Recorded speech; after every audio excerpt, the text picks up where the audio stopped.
Good morning if you are watching this in the morning, and we are at Memphis Communiversity. I am doing AP Calculus free response questions. We are in the particle motion set, and we are doing difficulty number 3 out of 10. So if you watch the first two particle motion questions, difficulty 1 and difficulty 2, on our channel, you'll know that particle motion has a lot of rules, but I hope you see that today difficulty 3 ramps up the difficulty quite a bit, with the main reason being that we're going to have two particles in this case. So let's get going. So the first part of the question is pretty standard. We have this particle A. It's moving along the x-axis like normal, and just like usual, we're given a velocity and we're giving a initial position. This initial position will of course be used for Fundamental Theorem of Calculus when we want to find position values of A that are not at time equals 3. That's usually in every free response question of particle motion using the Fundamental Theorem of Calculus to find positions. But as an added bonus, we do have a second particle B. And here we're not giving B's position velocity, we're actually giving B's position. So this is the position velocity for particle B. So for each question, we're probably going to, we might have to use particle A and particle B or both, but that should be fairly obvious as we go through these questions. But having two particles does allow us to ask a wider array of questions and also ask us to explore topics that we have already talked about. So let's get going. So in this question, the first one is pretty easy. Keep in mind that this is a calculator free response question. So I think the next three more difficulties, the first 5 difficulties of 10 will be calculator, and the second half will be non-calculator, because that, for me, that's what really separates easy particle motion free responses questions and difficult difficult particle motion free response questions. Sorry, that was a mouthful. So again, we're still using calculator. I did write this free response myself, but it is based off past AP exam. So let's just get going. So which particle has a greater acceleration at t equals 3? So basically we need to find the acceleration of both of these particles eventually. So A of t at 3. So let's first find the first particle's acceleration. That's an easier question because we do have a calculator. So it's going to be, of course, just the derivative. I'm going to try to use subscripts to indicate which acceleration, which velocity, which position I'm using. But this first question is just the derivative, and then we're going to use a calculator. I have my boy Freddie here, calculator number 3, and he's going to take this derivative for me. So hopefully you can see calculator. I can show him in all of his glory. So let's do this. Remember that it's math, derivative, and we're choosing x's because we can really choose anything we want. And then we're going to 3 sine of 2x. Sorry. Let's delete this, delete this, delete this, delete this. 3 sine of 2x.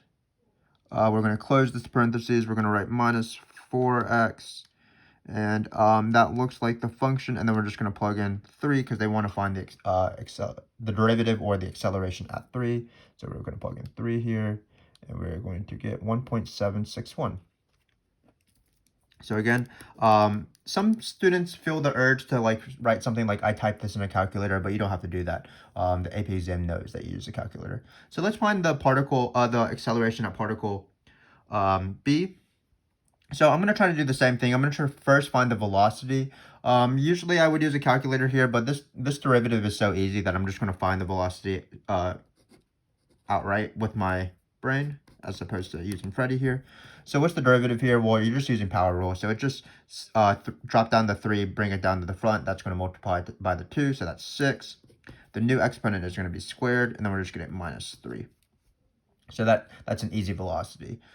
We can do the same thing with acceleration, but I think that's enough work for the day for my brain. So I'm going to find a B of 3 using a calculator. So again, just as practice, menu,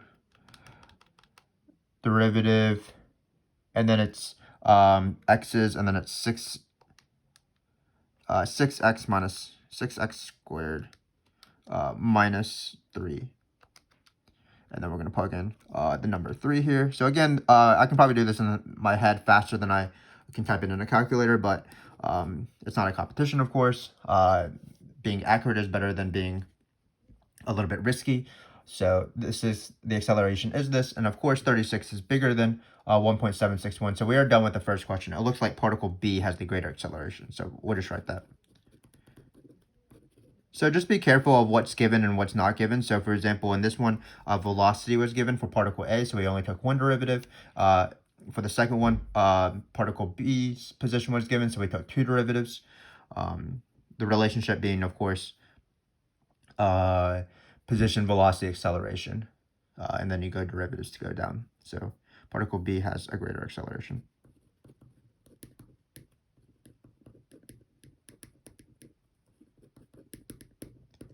So this was just a warm-up. Acceleration isn't too tricky of a question. So really we're here for letter B. Are the particles moving closer or away from each other at time t equals 3? This is a question that they ask not super often, probably I would say maybe 25% of times on AP exams. But having two particles allows us to ask this question, of course. One thing to keep in mind is that sometimes they use this question with the origin as a stationary point. So if they only give you one particle, they'll ask whether the particle is moving closer or away from just the origin.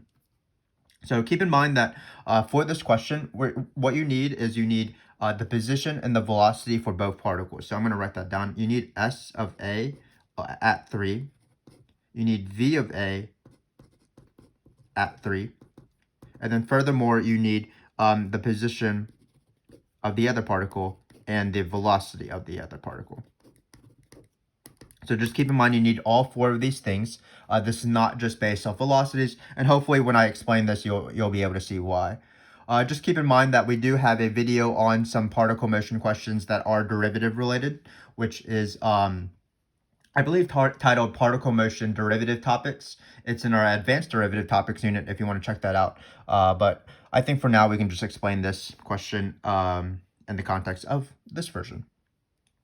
So again, you need both position and velocity for both particles. So let's find that real quick, and then let's see why this information is sufficient in order to solve the question.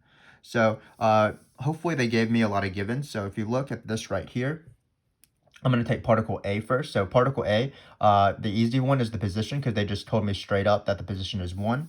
So I'm going to write 1 here for the position. Hopefully you can see that. It's just a 1. And now we're going to find the velocity at 3. So basically what we need to do is we're going to plug in 3 into this function using Freddy here. So it looks like it's going to be 3 sine of, if you want, you can write 2 times 3. It's obviously 6. Let me retype this because I don't know how to use these calculators. And then it's going to be minus 4 times 3. So again, all we're doing is we're plugging in 3. Keep in mind that we're not taking a derivative because velocity is given in this question.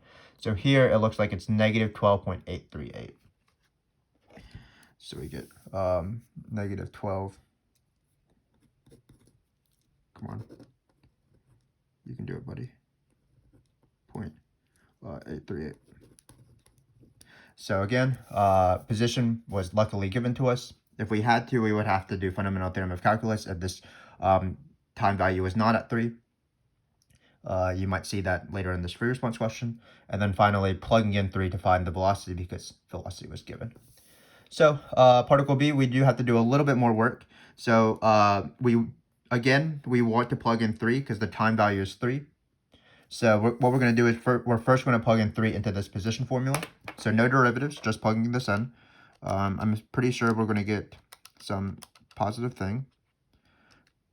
So I'm still not used to using these calculators, but hopefully I get better as I make more videos. But until then, you have to bear with me in my calculator failures.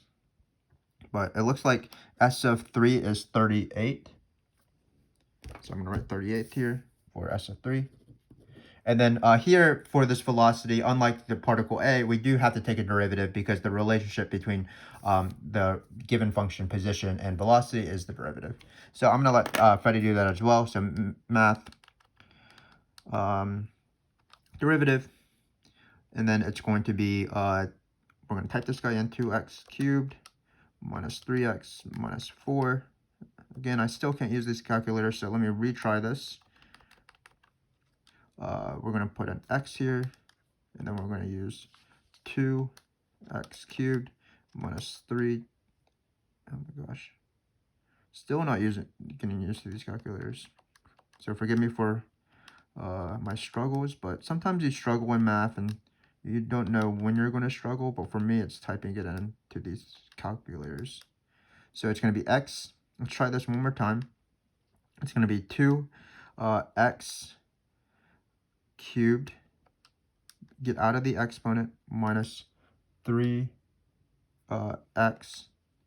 minus 4. So this was way too difficult. Could have just easily taken the derivative, but again, I'm just trying to be careful with the calculator. And I'm going to plug in x is equal to 3. My syntax is wrong for some reason. So let's try one more time. This is getting way too difficult. And it's an easy function, so I don't know why I'm struggling so much. But bear with me. So x, it's going to be 2x. Let's type this in slowly. 2x cubed minus 3x minus 4. And then I'm going to plug in 3. I don't know why that was so difficult to type in, but we get 51. So here, the acceleration is 51. So now we have all the information relevant to finish this question. All we have to do is use this information to tell whether the particle is moving closer or away. So what I like to do for these questions, usually you don't have to justify because we have all of this information. We just need to tell whether it's moving closer or away. Keep in mind that it's important to know whether the velocities are positive. So I'm just going to indicate that this velocity is negative and this velocity is positive. So what I like to do is I like to draw a number line. So this is the x-axis. And then the position of these particles is given by position, of course. So you can consider this mile marker 1 or x equals 1. Particle A is right here. And then particle B is at 38. So keep in mind what's not going to be on this number line. Well, the time equals 3 is not going to be on this number line. While 3 is an important number because it allowed us to find all these points, you can't really see time on a x-axis. You can't really see time on the road when you're driving. So notice I'm never going to write the number 3 on my number line. Okay, so now we're doing velocity. So velocity, the only important thing about this velocity is that it's negative. If this number were negative 120, this question would not be affected at all. Basically, the velocity being negative tells me which direction the particle is going. So again, negative 12.838 will not be on my number line, but it will tell me that because negative 12.838 is negative, this particle is moving to the left. Remember that a particle is moving backwards or to the left if its velocity is negative. Excuse me. And similarly, this velocity is 51. It could have been 5. It could have been 1. But as long as it's positive, that means this particle is moving forward or to the right. So as you can tell, if I draw this picture, this particle is moving this way. This particle is moving that way. And their original positions is this, which means they are moving away from each other. And that is the answer at t equals 3. Just keep in mind that some students believe that it's just based off velocities and whether their velocities are different or the same. But notice that if they had the same velocities, but you switch the points of B and A. So let me just do that. So this is the wrong answer. But imagine if A was on this side and B was on this side and they had the same velocities. Well, this particle would still be moving left. My pen is dying. And this particle would still be moving right. So notice, even if they had the same velocities, because of the original placements of these particles would be moving closer. So just be wary that you do need both positions and velocities to do this question. You can't just rely on the velocities, because to tell whether they're moving closer or away, you need to know what their original location is and then what direction they're going to. Similarly, for example, in a question that's not going to be asked, but was asked on the first two difficulty 1 videos, and I will be sure to ask them that question later on, is speeding up and slowing down. That's a more common particle motion question. And remember, for speeding up, slowing down, you do need both velocity and acceleration. A particle speeds up when velocity is positive, and a particle slows down a particle speeds up when velocity and acceleration have different same signs. You can't just use the velocity. So I just contradicted myself. So let me just repeat that rule before we do C. A particle is speeding up or speed increasing when the velocity and the acceleration of the particle have same signs, and a particle is slowing down when velocity and acceleration have different signs. If you want to, you can recheck out our first two videos, difficulty 1 and 2, for examples of that. But for now, we have to do average velocity. So average velocity is a little bit tricky of a question because there are two formulas for average velocity.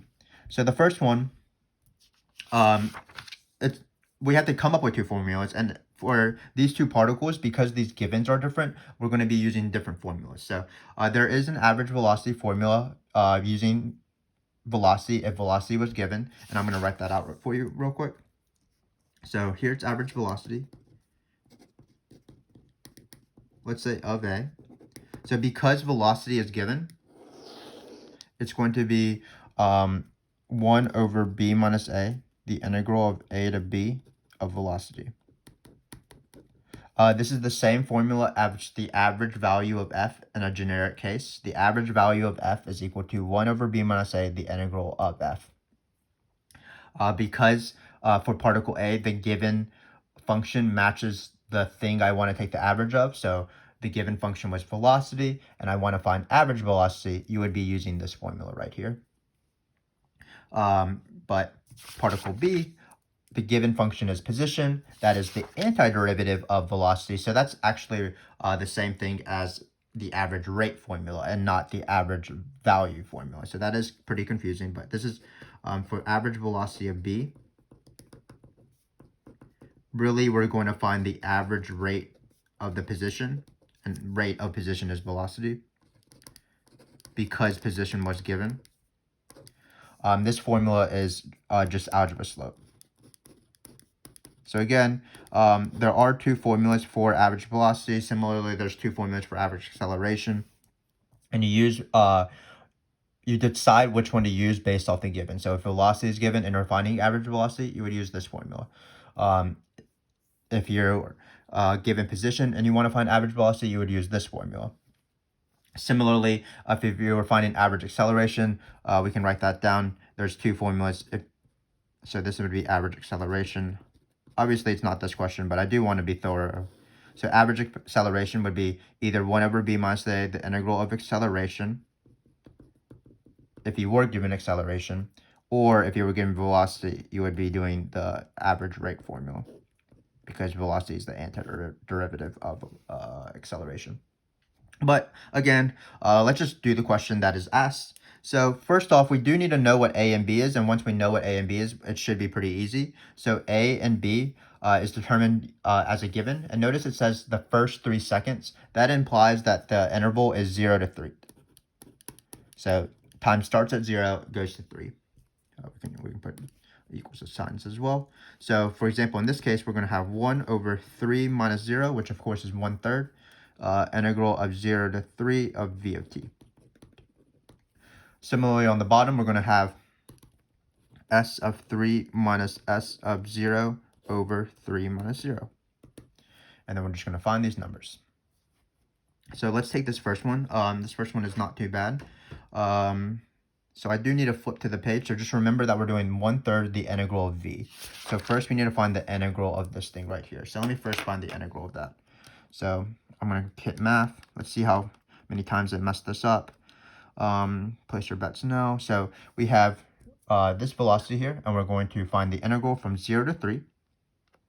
I'm going to type this in as best as possible. So 3 sine of 2t. So I can use 2x if I want to, minus 4x. And then I'm going to close the parentheses. So that's the natural close of the parentheses. I'm going to put x. I'm going to get a number. So this number, negative 17.940, is just the integral. Be careful about that. If you want a reminder, the integral of velocity is total displacement. So this number right here would be the total displacement of the particle A from time t equals 0 to 3, but we do have to divide by 3 because we're finding average. So in this case, it's negative 5.980. So that is the average velocity of particle A. So now we're going to find the average velocity of particle B. Remember, it is algebra slope, again, on position. So what we need to find is we need to find S of 3 and S of 0. So it looks like S of 0 will be pretty easy, 0, 0, minus 4. But let's find S of 3 first. We actually found S of 3 earlier. It's 38. So I'm not going to find it again. But again, you just plug in 3 here and you plug it in.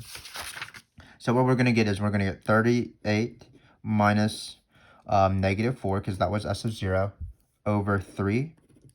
And we get 42 over 3, because 38 minus 4. And sometimes I don't trust myself with this easy math because, again, sometimes you have brain farts and things like that. So if you have a calculator, you might as well use it. So this is the average velocity of particle B, 14. So which one has the greater average velocity? We can just answer it right here, particle B. Because, of course, 14 is bigger than this negative number. But again, more important is just knowing that there's 2 formulas for average velocity and when to use each one. So on a particle motion free response question, because the velocity function is usually given, you're probably going to use this one. In multiple choice, though, just be careful. Or, for example, in table for free response questions where the given might be position, possibly, you would find average velocity using algebra slope. So we have one last question, though. This is my favorite question because it requires Fundamental Theorem of Calculus, and Fundamental Theorem of Calculus is the most important part of my life and all of our lives because it dictates the world. So let's do this question. Here we are going to say goodbye to particle B. It is no longer required to finish any of this free response question. All this question is about is particle A. So what we're going to do is we're going to find the position of particle A when the particle changes direction. And I mentioned that it occurs once for time greater than 0. So this is a 2-part question. So some people have trouble with it. But it is pretty similar to Fundamental Theorem of Calculus questions that we've done in difficulty 1 and 2. Remember in those videos, it would just say find the position of the particle A at t equals a number, like t equals 1 or t equals 0, I believe, for difficulty 2. But here, it's a 2-part question because we need to first find the time we care about. And then the time we care about is when the particle changes direction. So first, we're going to do that. We're going to find where the particle changes direction. And remember, the particle changes direction when velocity changes signs. So the first thing I'm going to do before we start this question is I'm going to graph this function of v of a, and I'm going to just try to see where it changes signs.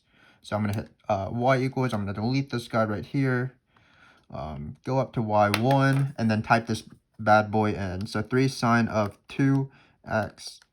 I keep messing that up because for some reason I'm still not used to the 84 providing a parentheses for me already when I hit sine. So let's try this one more time. This is 4x. So I'm typing in my function. Let's change the graph slightly. Let's maybe do window. I think this is fine. Maybe negative 5.5 and 5.5. We're letting Freddy draw this graph, and it does look like it crosses right here at this point. Let me maybe change the window so it's a little bit more clearer. Sorry, don't know my parts of speech. And then let's hit this graph again.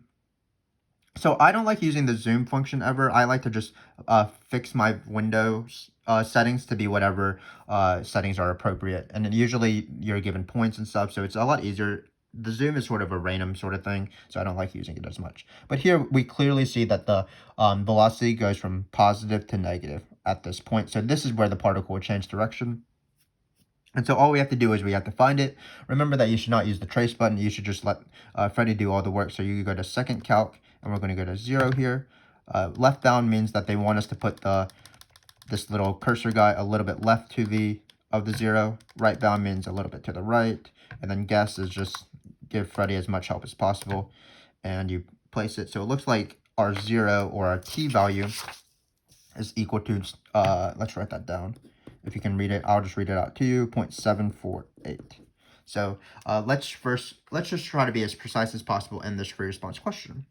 So it says, find the position of the particle when the particle changes direction. And we just found that it's at this point, so let's justify that. So particle changes direction.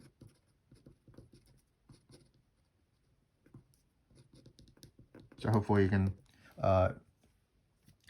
forgive my messy work, but particle changes direction at this time because it's nice to justify things, because velocity goes from positive to negative there.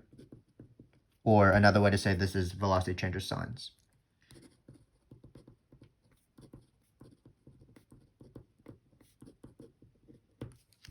Great. So that is the, let's see, positive, negative. That is the time we want. So now we have transformed the question into as easy as difficulty 1 and 2 because we have found the time we want, and now we can just apply fundamental theorem of calculus. So remember, I'm going to write out what I normally write out for my fundamental theorem of calculus. So what it is, it's going to be suppose. So this is the generic formula. Suppose that A comma S of A is your initial condition or your initial position. Then fundamental theorem of calculus says to find S of B, what you do is you add the initial position. You put your initial time value at the bottom. You put your want time value on the top. So this is the want time value. This is the given t value. And then you put velocity here. And you're good to go. So this is fundamental theorem of calculus. Just keep in mind that for the fundamental theorem of calculus, if you put I like to set it up always in this way. So in this way, sometimes I get the scenario where the top number is smaller than the bottom number because the want number is just happens to be smaller than the bottom number. And if you feel very uncomfortable about if you feel very uncomfortable about that, what you can do is you can flip the integral, and flipping the integral negates the integral. That's an integral property. But for example, in this question, you'll see that you don't have to because the calculator is smart enough to adjust for that.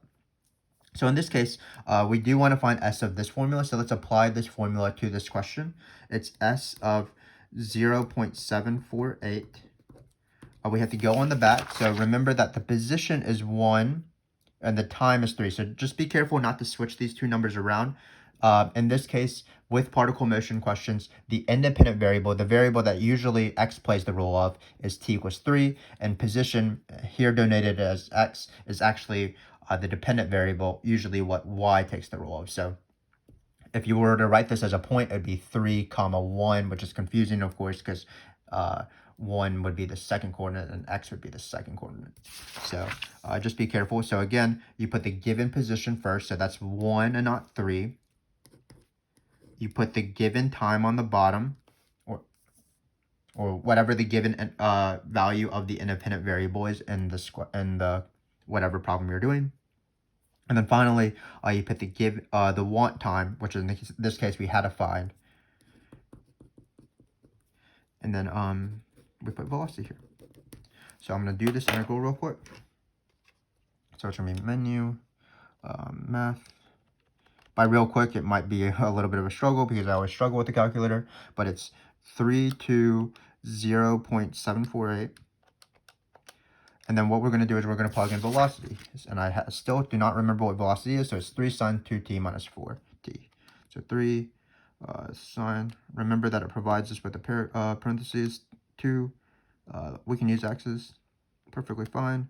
Minus 4x comma x. And then we are going to get 18.209, it looks like. Great. And then remember that this is not the answer. We have to add 1. So now the answer is 19.209, and we are done with this free response question. So just like normal, let me recap it really quickly. So in this free response question, it was a little bit more difficult because there were two particles where the givens weren't the same. For example, particle A, the given was velocity. Particle B, the given was position. So when we found accelerations, for example, we had to do different things. For velocity, we only had to take one derivative. And for position, particle B, we had to take two derivatives because acceleration is the second derivative of position. But most people know that, so we are going to move on to part B. Part B is a question that is asked somewhat frequently, which is a particle moving closer or away from each other. Just remember that you need to find 4 things: the position and the velocity of 2 different particles at a certain time.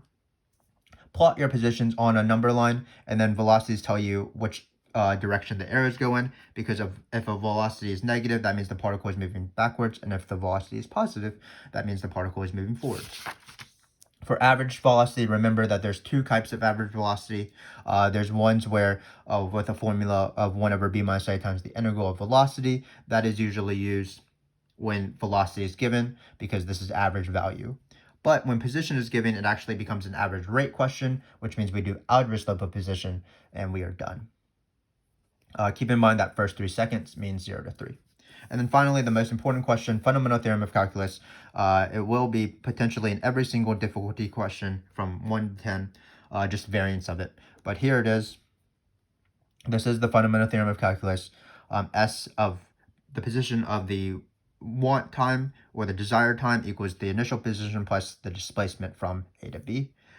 In this case, we weren't straight up told exactly what was the want time, so this was an additional question, additional step at the beginning where we had to find where the particle changes direction.